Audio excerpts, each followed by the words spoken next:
Assalamualaikum warahmatullahi wabarakatuh. Sahabat cerita Muslim yang dirahmati Allah, sejarah mencatat Nabi Isa alaihi salam memiliki 12 pengikut setia yang disebut Hawariyun. Sayangnya, Hawariyun ini digambarkan secara berbeda oleh dua kitab agama. Di dalam Injil, Hawariyun dicap dengan citra yang buruk. Sementara di dalam Al-Quran, Hawariyun justru diabadikan dengan kesan yang baik. Seperti apa perbedaan pandangan Injil dan Al-Quran mengenai Hawariyun? Dan mengapa Injil serta Al-Quran bisa berbeda menerangkan hal ini? Tonton dan simak video ini hingga akhir agar tidak kesesan. Setiap nabi pasti memiliki Hawariyun.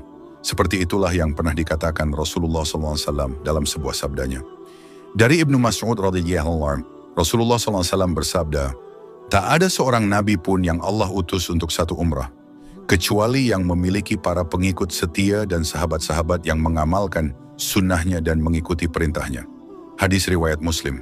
Namun, dari sekian banyak cerita mengenai Hawariyun, hanya ada satu kelompok yang diabadikan di dalam Al-Quran. Mereka itulah para pengikut setia Nabi Isa alaihissalam. Akan tetapi sebelum menjelaskan siapa dan bagaimana mereka, penting kiranya terlebih dahulu kita melihat sekilas potret perjuangan dakwah Nabi Isa alaihissalam. Karena diketahui bersama, Nabi Isa adalah nabi sekaligus rasul yang diutus kepada kaum Bani Israel, sebuah kaum yang dikenal keras kepala dan suka durhaka kepada nabinya. Dalam kisahnya, sewaktu Nabi Isa menjalankan tugas dakwahnya, ia kerap diperhadapkan dengan berbagai masalah. Salah satunya ialah masalah kebencian serta kedengkian kaumnya.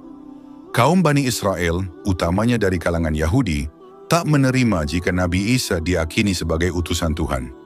Dan atas dasar sejarah, mereka melakukan berbagai upaya agar Nabi Isa dimusuhi oleh semua orang.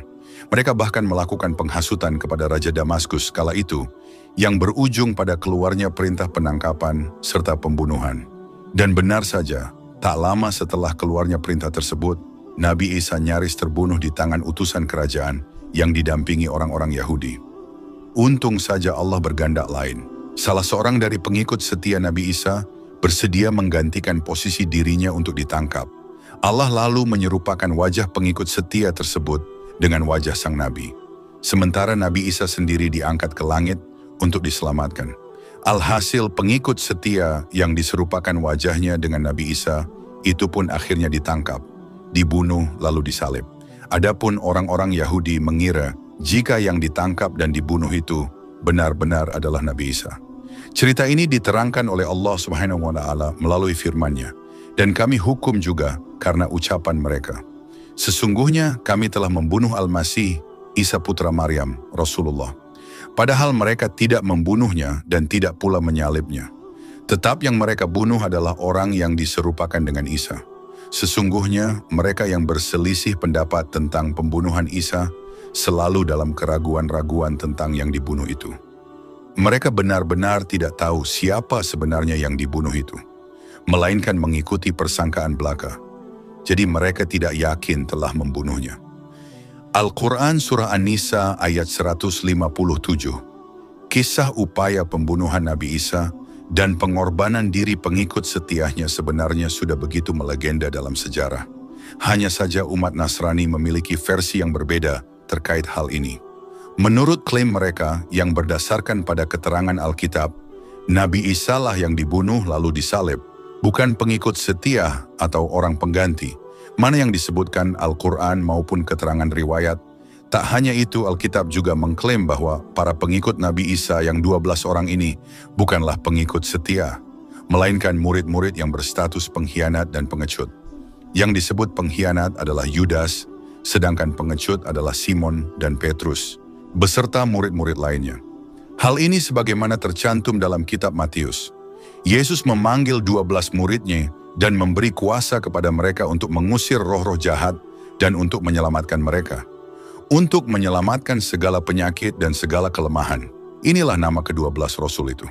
Pertama Simon yang disebut Petrus dan Andreas saudaranya, dan Yakobus anak Zebedeus dan Yohanes saudaranya, Filipus dan Bartolomeus, Thomas dan Matius pemukut cukai, Yakobus anak Alfeus dan Tadeus, Simon orang Zelot dan Yudas Iskariot yang mengkhianati dia. Matius 10 ayat 1 hingga 4. Pada pasal dan ayat lain disebutkan, Petrus sedang duduk di luar di halaman. Salah seorang pelayan wanita datang dan berkata kepada Petrus, "Bukankah engkau juga bersama-sama Yesus orang Galilea itu?" Tetapi Petrus menyangkal di hadapan mereka semuanya, "Saya tidak tahu apa maksudmu."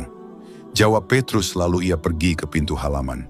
Seorang pelayan wanita yang lain melihat Petrus dan berkata kepada orang-orang di situ, "Orang ini tadi juga bersama-sama dengan Yesus dari Nazaret itu."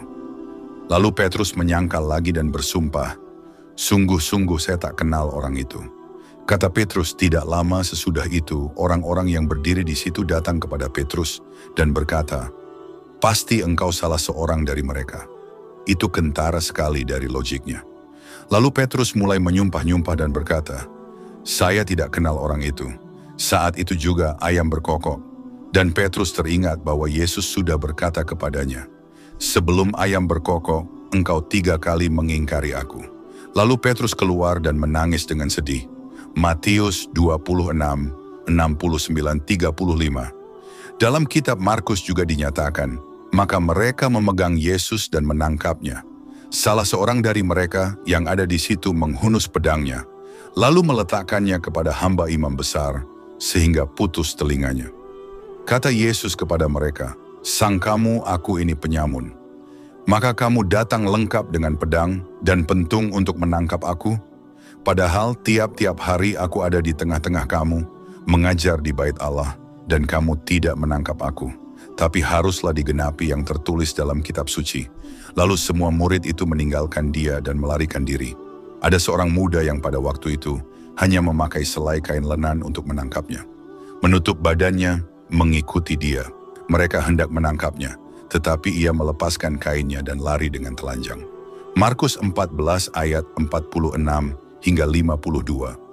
Berbeda dengan apa yang diterangkan oleh Injil atau Alkitab mengenai pembahasan tadi, Al-Quran sendiri memandang semua Khawariyun Nabi Isa sebagai pengikut setia dan sejati, yang tak hanya membenarkan kerasulan Nabi Isa alaihissalam, tapi juga menjadi penolong agama Allah. Ibnu Katsir dalam tafsir Al-Quran menjelaskan bahwa Al-Khawariyun ini adalah para pengikut setia Nabi Isa alaihissalam. Ketika kuatnya penolaikan dan hampir tak ada yang mau beriman, Nabi Isa menanyakan kepada kaumnya, "Siapakah akan menjadi penolong agama Allah yang siap berkorban secara lisan, perbuatan serta bersedia mengorbankan jiwa dan harta benda?" Lalu para Khawariyun itu menjawab, "Merekalah yang siap dan akan menjadi penolong agama Allah, membenarkan kerasulan dan mujizat Nabi Isa, serta bersaksi atas nama Allah." Berkat setia dan telusnya Khawariyun ini kepada Nabi Isa, Allah pun sampai mengabadikan kisah mereka di dalam Al-Quran. "Dan ingatlah ketika aku ilhamkan kepada pengikut-pengikut Isa yang setia, berimanlah kamu kepadaku dan kepada Rasulku." Mereka menjawab, "Kami telah beriman dan saksikanlah wahai Rasul, bahwa kami adalah orang-orang yang berserah diri." Al-Quran Surah Al-Ma'idah ayat 111. Pada surah lain disebutkan, "Orang-orang yang beriman, jadilah kamu penolong-penolong agama Allah, sebagaimana Isa putra Maryam telah berkata kepada pengikut-pengikutnya yang setia, 'Siapakah yang akan menjadi penolong-penolongku untuk menegakkan agama Allah?' Pengikut-pengikutnya yang setia itu berkata, 'Kamilah penolong-penolong agama Allah.'" Al-Quran Surah Asy-Syaf ayat 14. Maka ketika Isa merasakan keingkaran mereka, siapakah yang akan menjadi penolong untuk menegakkan agama Allah? Para Hawariyun sahabat setianya menjawab, "Kamilah penolong agama Allah, kami beriman kepada Allah, dan saksikanlah bahwa kami adalah orang-orang Muslim." Al-Quran Surah Al-Imran ayat 52. Terlepas dari bedanya versi Injil menerangkan sisi-sisi kehidupan Nabi Isa dan para pengikut setianya, yang pasti kita mesti percaya dan meyakini satu hal, bahwa Nabi Isa atau Yesus adalah seorang hamba dan utusan Allah. Adakah di antara kalian yang memiliki versi berbeda selain kedua versi tadi? Semoga Allah senantiasa menjaga iman kita sekalian. Wassalamualaikum warahmatullahi wabarakatuh.